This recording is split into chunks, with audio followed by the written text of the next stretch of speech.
ಕರ್ನಾಟಕದಲ್ಲಿ ಜನಿಸಿರಬೇಕು. ಯಾರು ಅಪ್ಲಿಕೇಶನ್ ಹಾಕ್ತಾರೆ ನಮಗೆ ಪರ್ಮನೆಂಟ್ ರೆಸಿಡೆಂಟ್ ಸರ್ಟಿಫಿಕೇಟ್ ಬೇಕು ಅಂತೇಳಿ, ಅವರು ಕರ್ನಾಟಕದಲ್ಲಿ ಹುಟ್ಟಿದ್ದಾರೆ. ಇವತ್ತು ನಮ್ಮ ಹೊಸ ಸರ್ಕಾರ ಮತ್ತೊಂದು ಹೆಜ್ಜೆಯನ್ನ ಜನರ ಸೇವೆಯನ್ನು ಮಾಡೋದರಲ್ಲಿ ಮಾನ್ಯ ಮುಖ್ಯಮಂತ್ರಿಗಳ ನೇತೃತ್ವದಲ್ಲಿ ಇಡ್ತಾ ಇದ್ದೇವೆ. ತಮಗೆಲ್ಲ ಗೊತ್ತಿದ್ದಾಗೆ ಇವತ್ತು ಭಾರತ ಸರ್ಕಾರ ನಮ್ಮಲ್ಲಿ ಏನು SIR ಮಾಡೋದಕ್ಕೆ ಪ್ರಾರಂಭ ಮಾಡಿದ್ದಾರೆ. ಅದಕ್ಕೆ ಒಂದು ರೀತಿಯಲ್ಲಿ ಸಹಾಯವಾಗಿ ಆಗೋದಕ್ಕೆ ಅವರು ಕೊಟ್ಟಿರ್ತಕ್ಕಂಥ ನಿಯಮಗಳಲ್ಲಿ ಯಾರು ಶಾಶ್ವತವಾಗಿ ನಿವಾಸಿಗಳಾಗಿದ್ದಾರೆ ಅನ್ನೋದಕ್ಕೆ ಸರ್ಕಾರದ ವತಿಯಿಂದ ಏನಾದರೂ ಒಂದು ಡಾಕ್ಯುಮೆಂಟ್ ಇರಬೇಕು ಅಂತ ಹೇಳಿ ಅವರು ಕೊಟ್ಟಿರ್ತಕ್ಕಂಥ 11 ಪ್ಯಾರಾಮೀಟರ್ಸ್ಗಳ ಜೊತೆಯಲ್ಲಿ ನಾವು ಇವತ್ತು ಪರ್ಮನೆಂಟ್ ರೆಸಿಡೆಂಟ್ ಸರ್ಟಿಫಿಕೇಟ್ ಅಂತೇಳಿ PRC ಕೊಡಬೇಕು ಅಂತೇಳಿ ಶಾಶ್ವತ ನಿವಾಸ ಪ್ರಮಾಣ ಪತ್ರ ಇದನ್ನ ಕೊಡಬೇಕು ಅಂತ ಹೇಳಿ ಮಾನ್ಯ ಮುಖ್ಯಮಂತ್ರಿಗಳು ತೀರ್ಮಾನ ಮಾಡಿದ್ದಾರೆ. ಅದರ ಪ್ರಯುಕ್ತ ಇವತ್ತು ಈ ತೀರ್ಮಾನವನ್ನು ನಾವು ತೆಗೆದುಕೊಂಡಿದ್ದೇವೆ. ಇವತ್ತು ಯಾವ ಆಧಾರದ ಮೇಲೆ ಕೊಡಬೇಕು ಅನ್ನೋದನ್ನ ಕೆಲವು ನಿಯಮಗಳನ್ನೆಲ್ಲ ಮಾಡಿಕೊಂಡಿದ್ದೇವೆ. ಅದು ಅವರಿಗೆ ಉದ್ಯೋಗದ ಆಧಾರದ ಮೇಲೆ, ವಿವಾಹದ ಆಧಾರದ ಮೇಲೆ, ಕರ್ನಾಟಕ ರಾಜ್ಯದಲ್ಲಿ ಸತತವಾಗಿ 10 ವರ್ಷಗಳ ಕಾಲ ಸಾಮಾನ್ಯವಾಗಿ ವಾಸ ಮಾಡಿರಬೇಕು ಮತ್ತು ಕರ್ನಾಟಕದಲ್ಲಿ ಜನಿಸಿರ್ತಕ್ಕಂಥ ಅದರ ಆಧಾರದ ಮೇಲೆ ನಾವು ಈ ಒಂದು ಸರ್ಟಿಫಿಕೇಟನ್ನು ಪ್ರಮಾಣ ಪತ್ರವನ್ನು ಕೊಡೋದಕ್ಕೆ ತೀರ್ಮಾನ ಮಾಡಿದ್ದೇವೆ. ಇದರಲ್ಲಿ ನಾವು ಮನೆ ಮನೆಗೆ ತಲುಪಿಸಬೇಕು ಅಂತ ಅವ್ರು ಬರಬೇಕು, ಅರ್ಜಿ ಕೊಡಬೇಕು, ಅದನ್ನು 16 ಕಡೆ ಅದು ಕನ್ಫರ್ಮ್ ಆಗಬೇಕು, ಅವ್ರು ರುಜು ಆಗಬೇಕು, ಇವ್ರು ರುಜು ಆಗಬೇಕು ಅಂತ ಹೇಳಿ ಆ ಕಚೇರಿಯಲ್ಲಿ ಅಲ್ಲಿಂದ ಇಲ್ಲಿಗೆ ಓಡಾಡಿಸೋದು ಬೇಡ, ನಾವೇ ಮನೆ ಮನೆಗೆ ತಲುಪಿಸಬೇಕು ಅಂತ ಹೇಳಿ ಈ ತೀರ್ಮಾನವನ್ನು ಮಾನ್ಯ ಮುಖ್ಯಮಂತ್ರಿಗಳು ಮಾಡಿದ್ದಾರೆ. ನಿಮಗೆ ಒಂದು ಮಾಹಿತಿ ಪ್ರಕಾರ ಜಾತಿ ಮತ್ತು ಆದಾಯ ಪ್ರಮಾಣಗಳು ಪ್ರವರ್ಗ 2A 2B 3A 3B 1.36 ಕೋಟಿ ಆ ಜನರಿದ್ದಾರೆ. ಪ್ರವರ್ಗ ಎ ನಲ್ಲಿರ್ತಕ್ಕಂಥ ಜಾತಿ ಪ್ರಮಾಣ ಪತ್ರಗಳ ಸಂಖ್ಯೆ 0.86 ಇದೆ, 86 ಕೋಟಿ. ಆಮೇಲೆ ಅನುಸೂಚಿತ ಜಾತಿಗಳು ಮತ್ತು ಅನುಸೂಚಿತ ಪಂಗಡಗಳ ಜಾತಿ ಪ್ರಮಾಣ ಪತ್ರ 2.63 ಇದೆ. ಒಟ್ಟಾರೆ ಇದೆಲ್ಲ SC ST ಇವರಲ್ಲಿ ಬರ್ತಕ್ಕಂಥ ಡಿನಾಮಿನೇಷನ್ಸ್ ಏನಿದೆ ಅದೆಲ್ಲ ಸೇರಿ 2.63 ಇದೆ. ಒಟ್ಟಾರೆ ನಾವು ಈಗ ಜಾತಿ ಪ್ರಮಾಣ ಪತ್ರವನ್ನು ಈ ಒಂದು ಕೊಡೋದಕ್ಕೆ ಲೆಕ್ಕ ಹಾಕಿರೋದು 4.85 ಕೋಟಿ ಈ ಪತ್ರವನ್ನು ನಾವು ಕೊಡೋದಕ್ಕೆ ಈಗ ಪ್ರಾರಂಭ ಮಾಡ್ತಿದ್ದೇವೆ. ಇದರಲ್ಲಿ ನಮ್ಮ ದೇವರಾಜ್ ಅವರು ಹೇಳಿದಾಗೆ ಯಾವ್ಯಾವ ರೀತಿಯಲ್ಲಿ ಇದನ್ನು ಪಡ್ಕೊಳ್ಬೋದು ಅಂತೇಳಿ ವೆಬ್ಸೈಟ್ ಮೂಲಕ ಉಚಿತವಾಗಿ ಡೌನ್ಲೋಡ್ ಮಾಡಬಹುದು. ಹೋಬಳಿ ಮಟ್ಟದಲ್ಲಿ ಫೆಸಿಲಿಟೇಷನ್ ಸೆಂಟರ್ಸ್ ಅಂದರೆ ಸಹಾಯ ಕೇಂದ್ರಗಳು ಅಂತ ಮಾಡಿರ್ತೇವೆ, ಅದರಲ್ಲಿ ತಗೊಳ್ಬೋದು. ವಾಟ್ಸಪ್ ಮೂಲಕ ತಗೋಬೋದು, ಮೆಸೇಜ್ ಥ್ರೂ ವಾಟ್ಸಪ್, ಮತ್ತು ನೇರವಾಗಿ ಕೂಡ ಪಡ್ಕೊಳ್ಬೋದು. ಈ ರೀತಿ ನಾವು ಅವಕಾಶಗಳನ್ನು ಕಲ್ಪಿಸಿಕೊಟ್ಟಿದ್ದೇವೆ.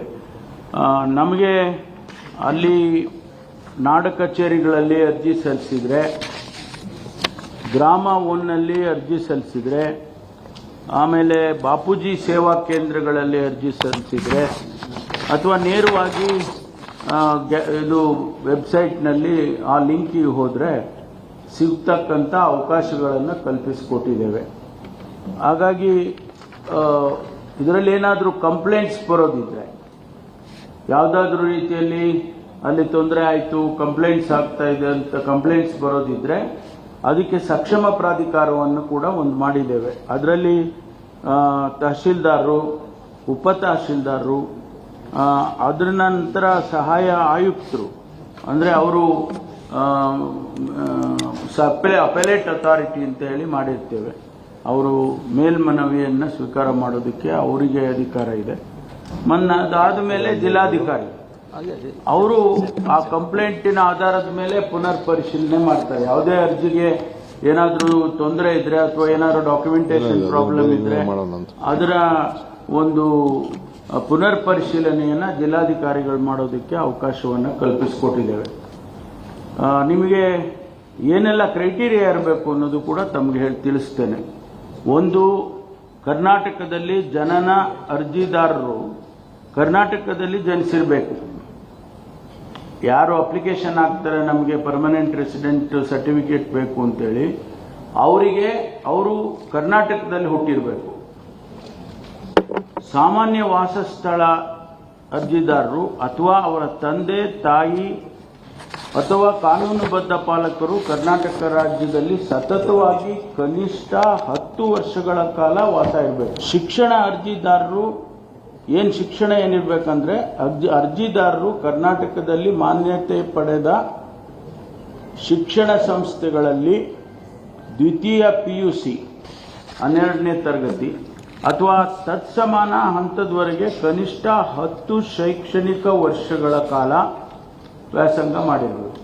ಅಂದರೆ ಇದು ಇಂಡೈರೆಕ್ಟ್ ಆಗಿ 10 ವರ್ಷ ಅಲ್ಲಿ ಕರ್ನಾಟಕದಲ್ಲಿ ಇದ್ದಾರೆ ಅನ್ನೋದನ್ನ ನಮಗೆ ಕನ್ಫರ್ಮ್ ಮಾಡುತ್ತೆ.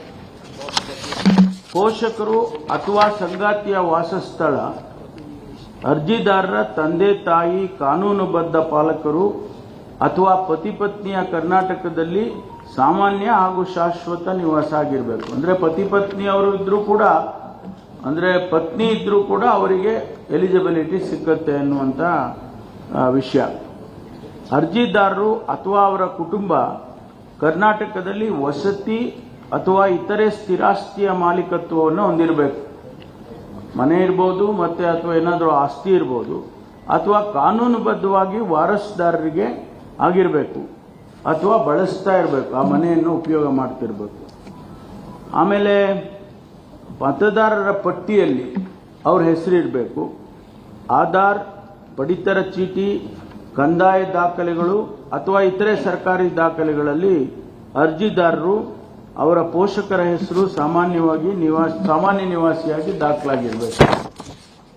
ಆಮೇಲೆ ಸರ್ಕಾರ ಅಥವಾ ಸಾರ್ವಜನಿಕ ಸೇವೆಯಲ್ಲಿ ಅರ್ಜಿದಾರರು ಅಥವಾ ಅವರ ತಂದೆ ತಾಯಿಯು ಕರ್ನಾಟಕ ರಾಜ್ಯ ಸರ್ಕಾರದಲ್ಲಿ ಸ್ಥಳೀಯ ಸಂಸ್ಥೆಯಲ್ಲಿ ಅಂದರೆ ಕನಿಷ್ಠ 7 ವರ್ಷ ಸರ್ವಿಸ್ ಆಗಿರಬೇಕು.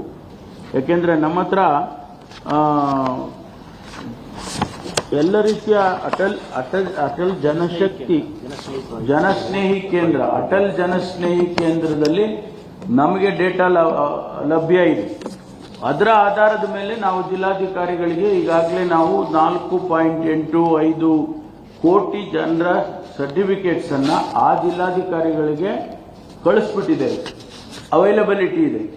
ಆ ಜಿಲ್ಲೆಯಲ್ಲಿ ಯಾರ್ಯಾರು ಅರ್ಜಿ ಹಾಕ್ತಾರೆ, ಆ ತಾಲೂಕಲ್ಲಿ ಯಾರು ಅರ್ಜಿ ಹಾಕ್ತಾರೆ, ನಾನು ಈಗ ಹೇಳಿದಂಥ ಕ್ರೈಟೀರಿಯಾಕ್ಕೆ ಯಾರು ಬರ್ತಾರೆ ಅವರಿಗೆ ಆ ಸರ್ಟಿಫಿಕೇಟ್ಸ್ ಅನ್ನ ಜಿಲ್ಲಾಧಿಕಾರಿಗಳಿಂದ, ತಹಶೀಲ್ದಾರ್ ಇರ್ಬೋದು, ತಹಶೀಲ್ದಾರಿಂದ ಕೆಳಗಿನ ಹಂತದ ಅಧಿಕಾರಿಗಳು ಅದನ್ನ ವಿತರಣೆ ಮಾಡೋದಕ್ಕೆ, ಡಿಸ್ಟ್ರಿಬ್ಯೂಟ್ ಮಾಡೋದಕ್ಕೆ, ಮನೆ ಮನೆಗೆ ಹೋಗಿ ಕೊಡೋದಕ್ಕೆ ಅದನ್ನ ನಾವು ಅನುವು ಮಾಡಿಕೊಟ್ಟಿದ್ದೇವೆ.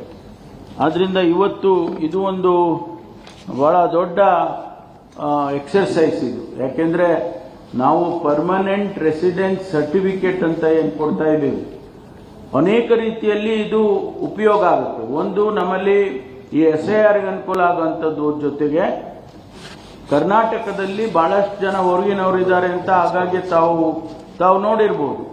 ಪ್ರತಿ ಅಸೆಂಬ್ಲಿ ನಡೆಯುವಾಗ ಪ್ರಶ್ನೆಗಳು ಬರುತ್ತೆ. ಇಷ್ಟು ಜನ ನಿಮಗೆ ಬಾಂಗ್ಲಾದೇಶದವ್ರು ಬಂದಿದ್ದಾರೆ, ಅಷ್ಟು ಜನ ಇನ್ಯಾವುದೋ ದೇಶದವ್ರು ಬಂದಿದ್ದಾರೆ, ಅಥವಾ ಬೇರೆ ರಾಜ್ಯದವರು ಬಂದ್ಬಿಟ್ಟಿದ್ದಾರೆ, ಬೆನಿಫಿಟ್ಸ್ ಎಲ್ಲ ಅವ್ರು ತಗೊಳ್ತಾರೆ ಅಂತ ಹೇಳಿ ಅನೇಕ ಸಂದರ್ಭದಲ್ಲಿ ಪ್ರಶ್ನೆಗಳು ಬರುತ್ತೆ. ನಾನೇ ಗೃಹ ಸಚಿವನಾಗಿ ಅನೇಕ ಸಂದರ್ಭದಲ್ಲಿ ಬಾಂಗ್ಲಾದೇಶದವ್ರ ಬಗ್ಗೆ, ಬೇರೆ ಬೇರೆ ರಾಜ್ಯದವರು, ಫಾರಿನರ್ಸ್ ಬಗ್ಗೆ ಎಲ್ಲ ಉತ್ತರ ಕೊಟ್ಟಿದ್ದೇನೆ.